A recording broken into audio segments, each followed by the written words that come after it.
উত্তপ্ত বাংলাদেশ এবং জ্বলছে বাংলাদেশের রাজপথ, ভাসছে স্লোগান। এক বক্তব্যের প্রতিক্রিয়ায় ক্রোধিত ছাত্র সমাজ। মুক্তিযোদ্ধাদের নাতিপুতিরাও পাবে না, তাহলে কি রাজাকারের নাতিপুতিরা পাবে?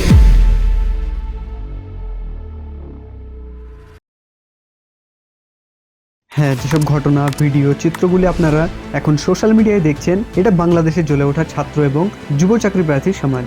আজ বাংলাদেশের এরকম ভয়াবহ রূপ কেন? আসুন আজ আমরা এই উল্লেখযোগ্য সামাজিক আন্দোলনের গভীরে জেনে আসি, যা শুধু বাংলাদেশ নয়, সমগ্র বিশ্বের মনোযোগ কেড়েছে। বাংলাদেশের কোটা আন্দোলন।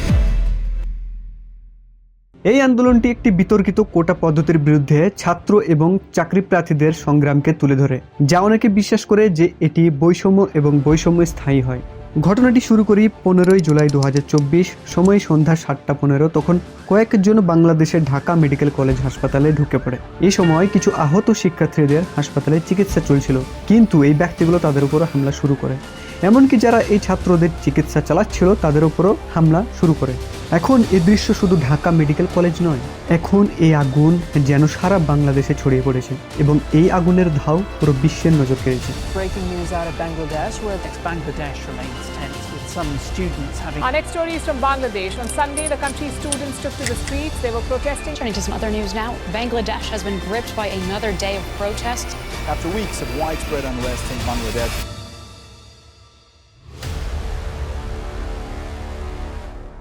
কি সেই বিষ, কিসের এই কোটা আন্দোলন, কি চায় বাংলাদেশের যুব সমাজ?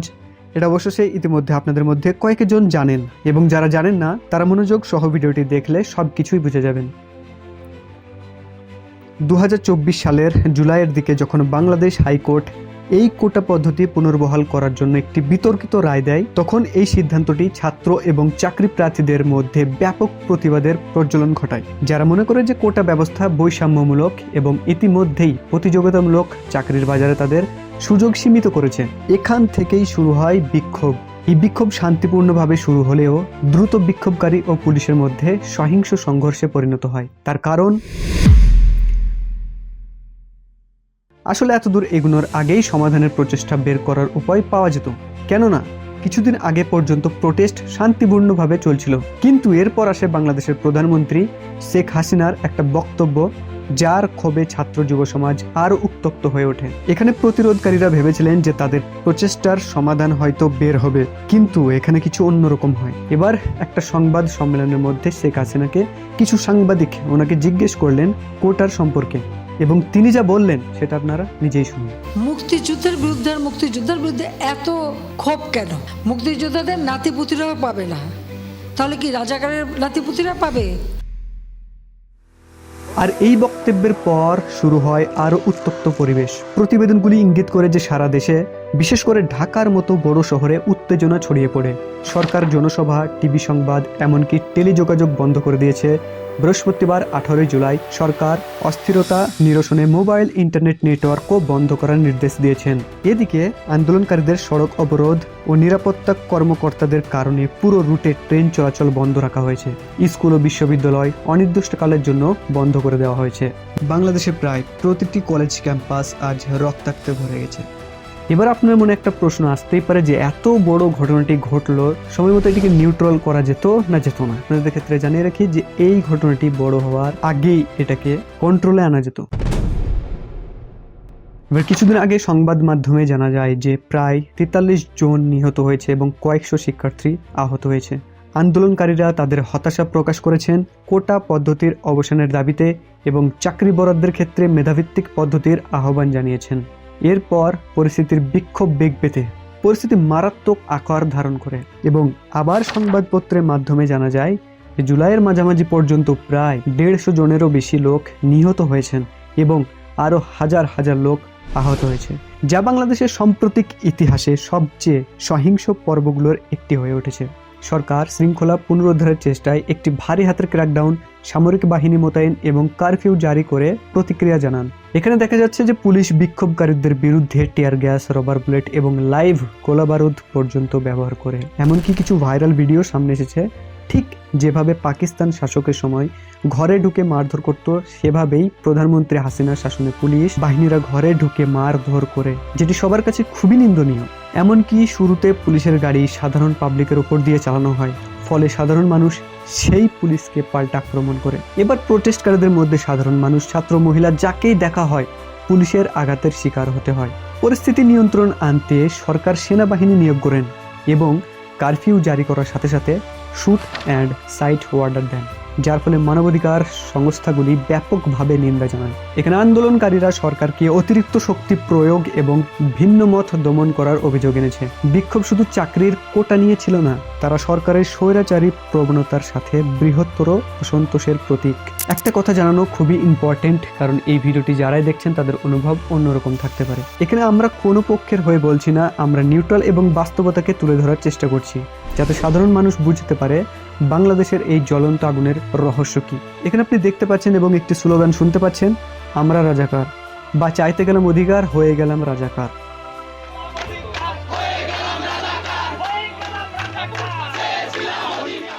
আসলে প্রধানমন্ত্রীর এই কথায় এত ক্ষোভ কেন? কারাই বা এই রাজাকার? বুঝতে আমি আপনাদের একটু সংক্ষিপ্ত আলোচনা করি যে সকল ব্যক্তি 1971-এর মুক্তিযুদ্ধে অংশ নিয়েছিলেন তাদের মুক্তিযোদ্ধা বলা হয়। আসলে বাংলাদেশ যখন পাকিস্তান থেকে সরে গিয়ে নিজস্ব একটা রাষ্ট্র দাবি করছিল এবং তখন যে মুক্তিযুদ্ধ চলছিল, সেই মুক্তিযুদ্ধে বাংলাদেশের মধ্যেই কিছু সংখ্যায় লোক পাকিস্তানের সমর্থন করে, তারা এই মুক্তিযুদ্ধের বিরোধিতা করে এবং পাকিস্তানকে সমর্থন করে। এই সমস্ত লোকগুলো যারা চায়নি বাংলাদেশ একটা স্বাধীন রাষ্ট্র হোক, কারণ তারা পাকিস্তানের হয়ে দালালি করত।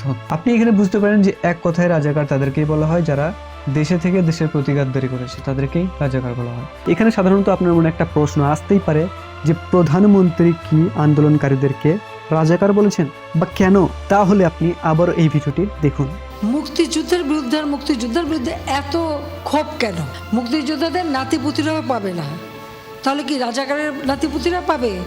এখানে গণভবনে সংবাদ সম্মেলনে ছিলেন এমন কিছু সাংবাদিক, কি বললেন সেটাও আপনি শুনুন। এভাবে বলেন নাই যে যারা আন্দোলন করছে, যারা বিশ্ববিদ্যালয়ে পড়ছে, যারা দাবি জানাচ্ছে তারা রাজাকারের সন্তান, এটা তিনি কখনোই বলেন নাই এবং তার কথার মধ্যে কোনো প্রাসঙ্গিকভাবে এই প্রসঙ্গ আসে নাই। তিনি কাউকে ওই অর্থে আলাদা করে কেউ রাজাকার কেউ মুক্তিযোদ্ধা সেই দৃষ্টিভঙ্গি নিয়ে কথাটা বলেননি। কেউ তাদেরকে ডেলিভারেটলি উদ্দেশ্যমূলকভাবে বিভ্রান্ত করছে। প্রধানমন্ত্রী তো তাদেরকে রাজাকার বলে না। এবার আপনার মতামত কমেন্ট বক্সে জানাতে ভুলবেন না, আপনাদের মতামত অনেকেই জানতে ইচ্ছুক।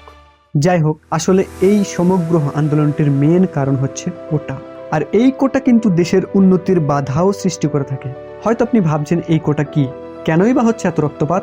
বাংলাদেশের এই রক্তাক্ত আন্দোলনের পিছনের রহস্য জানতে হলে আপনাকে একদম শুরু থেকে ঘটনাটি বুঝতে হবে। আমি চেষ্টা করব আপনাদেরকে একটু শেকড়ে নিয়ে যাওয়ার। কোটা আন্দোলনের শেকড় 1971 সালের আগে, যখন বাংলাদেশ পাকিস্তানের অত্যাচারের হাত থেকে মুক্তি পাওয়ার জন্য বঙ্গবন্ধু শেখ মুজিবুর রহমান হাত ধরে দেশের সাধারণ মানুষ তখন হাতে হাতিয়ার তুলে নেয়। তারা নিজেদের লড়াই এবং নিজেদের রাষ্ট্রের জন্য লড়তে চেয়েছিলেন। এবং এখানে একটা গুরুত্বপূর্ণ কথা আমি আপনাদেরকে জানিয়ে দিই যে তখন সেই মুক্তিযুদ্ধে অনেক আদিবাসী বা পিছিয়ে পড়া জাতিও ছিল। এবার পাকিস্তান থেকে বাংলাদেশের স্বাধীনতা পাওয়ার যুদ্ধে তারা নিজের জীবন বাজি রেখে যুদ্ধে নেমে পড়ে, আর এটাই বাংলাদেশের মুক্তিযুদ্ধ নামে পরিচিত। এবং এই মুক্তিযুদ্ধে বাংলাদেশ যখন পাকিস্তান থেকে সরে গিয়ে পূর্ব পাকিস্তান নাম থেকে নতুন একটা দেশ হিসেবে জন্ম নেয়, তার পরবর্তী সময় এরপর থেকে সরকার এই যারা মুক্তিযুদ্ধে যারা নিজেদের সবটুকু দিয়ে যুদ্ধ করেছে, তাদের জীবনের বাজি নিয়ে লড়াই করেছে, তাদের উত্তরসূরিদের জন্য চাকরি প্রদানের একটি কোটা ব্যবস্থা চালু করে, যেখানে মুক্তিযোদ্ধাদের জন্য 30% কোটা নির্ধারিত করা হয়। এখানে আপনাকে কোটা কি সেটা ভালোভাবে বুঝতে হবে।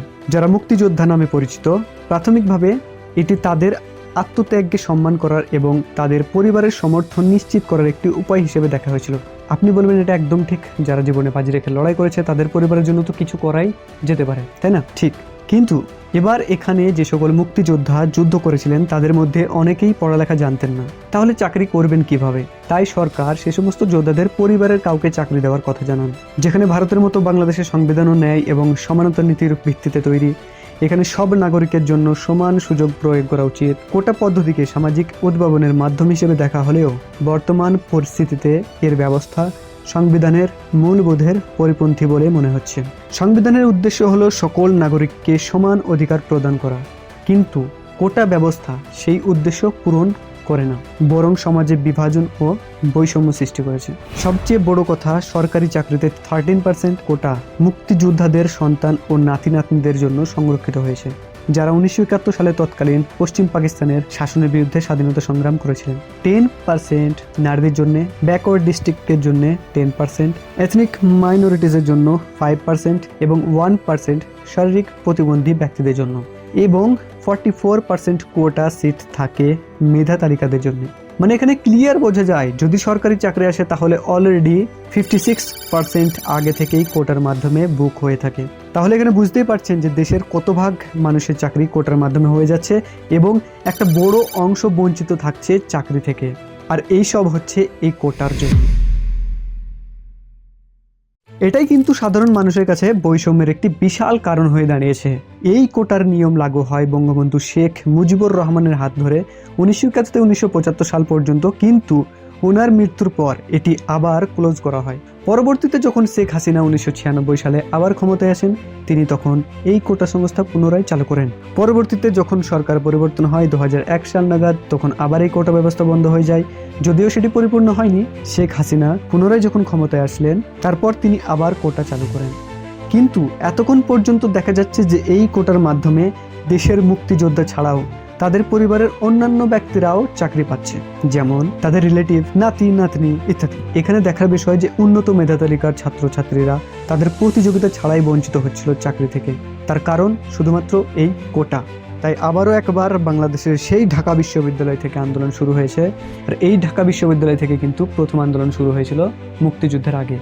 আবারও সেই ঢাকা বিশ্ববিদ্যালয় থেকে আন্দোলন শুরু হয়েছে যে কোটার সংশোধন নিয়ে। আসলে এখানে যুব সমাজ কোটার সংশোধন নিয়ে বিক্ষোভ করে কোটাকে নৃশংস করানো। যাই হোক, বছরের পর বছর ধরে এই সিস্টেমটি একটি বিতর্কিত ইস্যুতে বিকশিত হয়েছে। 2018 সালের মধ্যে সরকার এই কোটা একটু অন্যভাবে প্রতিষ্ঠা করেছিল, যা এই বংশদের জন্য সরকারি চাকরি 30% সংরক্ষিত ছিল, পাশাপাশি অন্যান্য বিভিন্ন গোষ্ঠীর জন্য বরাদ্দ ছিল। এখানে সমালোচকরা যুক্তি দেখান যে এই ব্যবস্থাটি ক্ষমতাসীন দল আওয়ামী লীগের সাথে যুক্ত ব্যক্তিদের অসামঞ্জস্যপূর্ণভাবে উপকৃত করে, এইভাবে বিশেষাধিকার এবং স্বজনের প্রীতির একটি চক্রকে স্থায়ী করে। যাই হোক, কোটা শুধু বাংলাদেশে নয়, ভারতেও বড় ভূমিকায় দেখা গেছে। সেটা না হয় পরে কোনোদিন আলোচনা করব। দেশের উন্নতির জন্য শুধু কোটা নয়, আমাদের ভারত, পাকিস্তান, বাংলাদেশের মধ্যে বেড়ে চলা ভ্রষ্টাচারও যদি কম হয় তাহলে দেশগুলো অনেক উন্নতি করতে সক্ষম হয়।